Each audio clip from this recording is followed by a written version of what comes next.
അന്ന് രാത്രി റിഫ ഹാപ്പി ആയിരുന്നു. അതെ.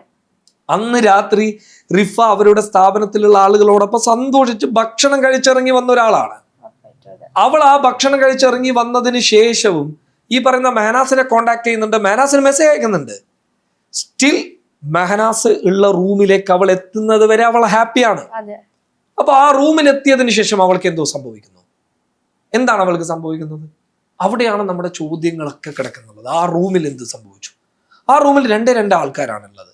ഒന്ന് ജംഷാദ്, ഒന്ന് മെഹനാസ്, പിന്നെ ഈ പറയുന്ന റിഫ. അപ്പോൾ അവിടെ എന്ത് സംഭവിച്ചു എന്ന് പറയേണ്ട രണ്ടാളുകളിൽ ഒരാൾ ജംഷാദാണ്. അയാൾ നിർണായകമായിട്ടുള്ള ഒരു മൊഴി താമരശ്ശേരി DYSP അഷ്റഫിന്റെ സാന്നിധ്യത്തിലുള്ള പോലീസ് ഉദ്യോഗസ്ഥർക്ക് നൽകിയിട്ടുണ്ട്. ആ മൊഴി നിർണായകമാണ്. ആ മൊഴി വളരെ ക്ലിയർ ആയിട്ട് പറയുന്നുള്ള കാര്യം എന്ന് പറയുന്നത് റിഫ അന്ന് റിഫയും മെഹനാസും പ്രശ്നമായിരുന്നു എന്നുള്ളതാണ്. അത്രയും നിർണായകമായിട്ടുള്ള ഒരു മൊഴി അവിടെ നിൽക്കുമ്പോൾ ആ മൊഴിയെ ഭേദിച്ചു കൊണ്ടുവരുന്ന തെളിവുകൾക്ക് അത്രത്തോളം ക്രെഡിബിലിറ്റി ഉണ്ടാക്കണം. അങ്ങനെ ഒരു ക്രെഡിബിലിറ്റി ഉള്ള ഒരു എവിഡൻസും മെഹനാസിനോ ടീമിനെ എത്തിക്കാൻ വേണ്ടി സാധിച്ചിട്ടില്ല.